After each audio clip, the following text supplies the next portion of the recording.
Today, I'm going to be showing you how to deep clean your Instant Pot.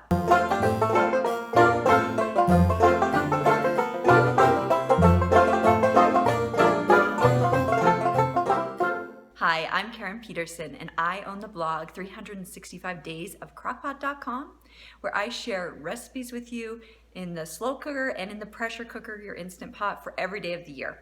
Today, I'm going to be sharing with you how to deep clean your Instant Pot. We go ahead and just wash the pot after we're done every day using it, but do you go back ever and get in those nooks and crannies? If you get that cleaning itch, I'm going to show you how to go ahead and deep clean your Instant Pot. All right, the first thing that we're going to go ahead and do is clean the outside of the pot. So you can go ahead and remove the lid off the top and take out the stainless steel liner and just set that aside.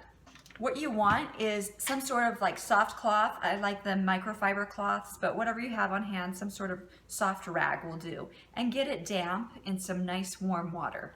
And we're gonna just go ahead and just wipe the outside of the pot. I always like to go over the stainless steel part with a dry rag after the wet rag goes over it so it doesn't get streaky. All right, now for the part that I find gets the most crumbs and crap in it, and that is this part that's just right here. It's too thin to fit your finger in there, but you can fit a butter knife. So what I like to do is I like to get my rag and I just put the butter knife under it, like this.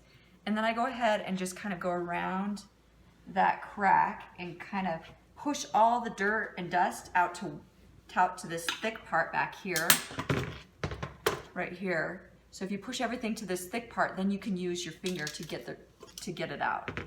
So we're gonna go ahead and go around the entire pot here and just wipe it with that rag and use the butter knife to kind of get inside of those cracks. All right, after that's done, go ahead and set that part aside. And we're gonna clean this. Now, you can throw this pot into the dishwasher after you're done cooking food in it. You can also hand wash it in your sink. But sometimes it gets this streakiness and this almost rainbow film in the inside. And the way that you can get rid of that is simply by using some vinegar, some white vinegar, and a little rag, and just wiping the vinegar over those stains. So I'm just gonna put a little bit on this towel, and then I'm gonna go ahead and just wipe the inside of my pot with that vinegar. You never wanna use an abrasive steel wool or anything like that on your pot because it will scratch the stainless steel. Another product I love to use in cleaning is the Barkeeper's Friend. You can find this at the grocery store or wherever by the cleaning products. And I just like to put a little bit in the bottom and just scrub it with a rag. And it gets it just super shiny and clean and new looking. Of course, you'll go ahead and wash this with soapy water after you're done scrubbing it with the Barkeeper's Friend. You wouldn't want your food to be tasting like Ajax, right?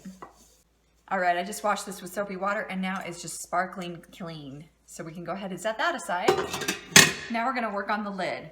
Whenever I cook food in the Instant Pot, I go ahead and just hand wash my lid, and sometimes I take out the sealing ring, sometimes I just wash the lid with soapy water with the sealing ring still in place. For our deep cleaning today, we're gonna go ahead and take the ring out. Now, you can wash this in the top rack of your dishwasher. You can hand wash it. You can scrub it with vinegar and lemon. But no matter what you do, it's gonna always kind of have a scent to it. And that's just how these rings are. They retain odors. You can choose to have two rings, one for savory foods and one for sweet foods. That's what I do. I have one for, everyday dinner, and then one when I make yogurt and cakes and things like that. But you can go ahead and just wash that with soapy water in your sink or put it in the dishwasher. Now this part, it has a few little pieces. So your steam release valve, that's right here on the top, you can just go ahead and just pull that off, and it just comes straight off like that. And you can go ahead and use a toothbrush or whatever you like to get this clean.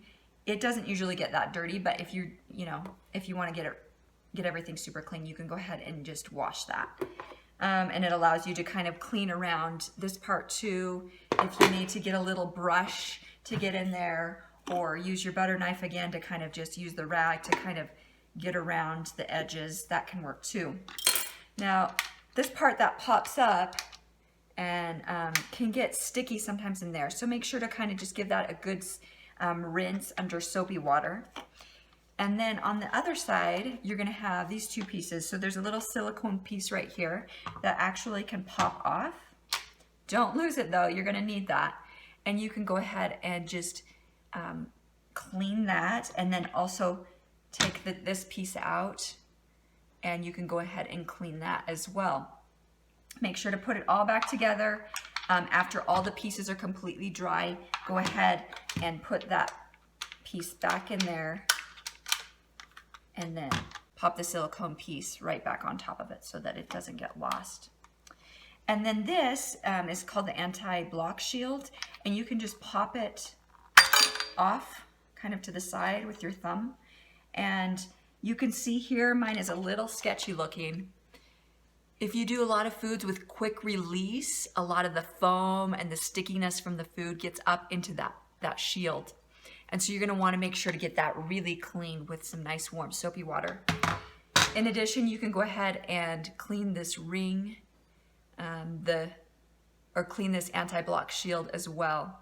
And of course, make sure to put it all back together after the pieces are completely dry. I like to use a toothbrush, an old toothbrush for cleaning. Just get in there and scrub that area really good. All right, everything is back together now, and I'm gonna show you quickly how to get the smelliness out of your silicone sealing ring. So this isn't totally foolproof, but it helps a lot. So what you're gonna do is we're gonna pour 1 cup of water into your pot, and then 1 cup of white vinegar. Then a couple large pieces of lemon rind. I'm gonna just toss that in there. Put the lid on top.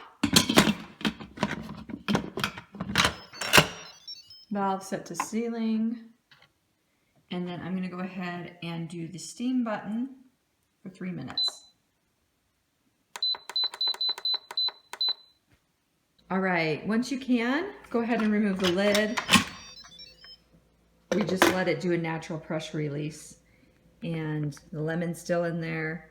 And what you're gonna go ahead and do is go ahead and remove the sealing ring and just let it air dry, and then go ahead and put it back in once it's all dry. And it should give it a much better smelling scent than what it was before. I hope this video was helpful for you today, and I hope you join me on my Facebook page, 365 Days of Instant Pot Recipes. It's a Facebook group, actually, and you can go ahead and click on the link that I have in my notes below if you'd like to join that group. Also, I would love it if you would subscribe to my channel. Each week I come here to YouTube on Tuesdays and share with you something about the Instant Pot, a tip, trick, recipe. So I hope you subscribe to my channel, and I will see you back here next Tuesday. Thanks, bye-bye.